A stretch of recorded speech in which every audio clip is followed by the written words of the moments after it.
Sejarah manusia dipenuhi banyak peperangan di mana pelbagai jenis teknologi senjata digunakan. Antara senjata-senjata tersebut ialah senapang. Teknologi ini bermula dengan ciptaan meriam tangan pada abad ke-13 yang terus berkembang sehingga ke abad 15 di mana terciptanya senapang klasik seperti senapang Aquarius dan senapang Flintlock. Selepas itu berlakunya perkembangan pesat hingga penghasilan senapang moden di sekitar abad ke-20. Senapang moden awal iaitu senapang bolt action dan senapang automatik ringan digunakan semasa Perang Dunia Pertama yang berlangsung daripada tahun 1914 hingga 1918. Perkembangan yang berterusan akibat perang telah menghasilkan pelbagai jenis senapang separa automatik dan senapang automatik seperti assault rifle dan light machine gun yang digunakan semasa Perang Dunia Kedua yang berlangsung daripada tahun 1939 hingga 1945. Kedua peperangan ini juga telah menyumbang kepada penciptaan kereta kebal. Kereta kebal pada Perang Dunia Pertama merupakan kotak logam yang dipasang meriam dan senapang.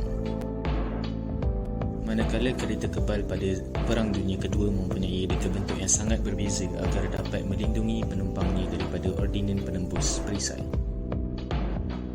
Pada zaman kini pula terdapat pelbagai senapang moden automatik dan juga kereta kebal yang lebih berkesan seperti berikut.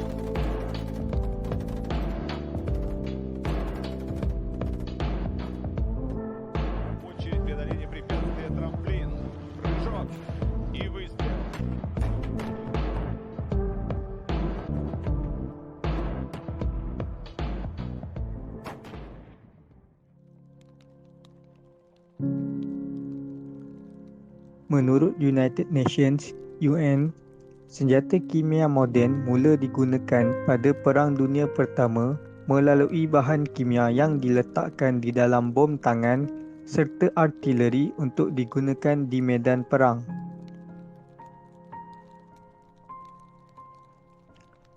Phosgene mula digunakan oleh tentera Jerman pada Disember 1915 ke atas tentera British di Ypres.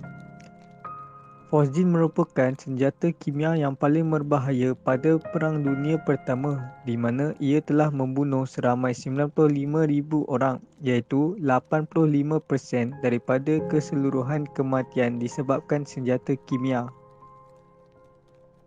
Seseorang akan mengalami batuk dan keradangan mata serta saluran pernafasan sebaik terdedah kepada Phosgene sebelum paru-paru akan berair dan mengalami kematian. Setelah itu, senjata kimia dibangunkan berasaskan gas beracun dan digunakan pada Perang Dunia Kedua oleh Nazi Jerman terhadap orang awam ketika peristiwa Holocaust yang telah mengakibatkan jutaan kematian. Walaupun siri Perang Dunia telah berakhir, pembangunan senjata kimia masih dijalankan, malah ia digunakan dalam perang saudara termasuklah ketika perang saudara di Syria antara tahun 2012 sehingga tahun 2019.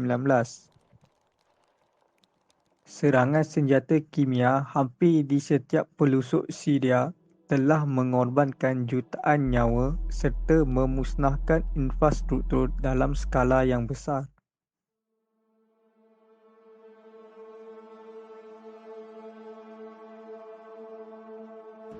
Bom nuklear pertama yang diletupkan telah dicipta oleh Amerika Syarikat semasa Perang Dunia Kedua di bawah kendalian Projek Manhattan.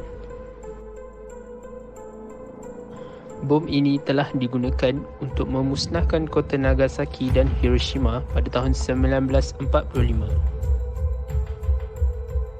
Pengeboman dua kota utama ini telah menyebabkan Jepun terpaksa menyerah diri secara rasmi untuk menamatkan Perang Dunia Kedua.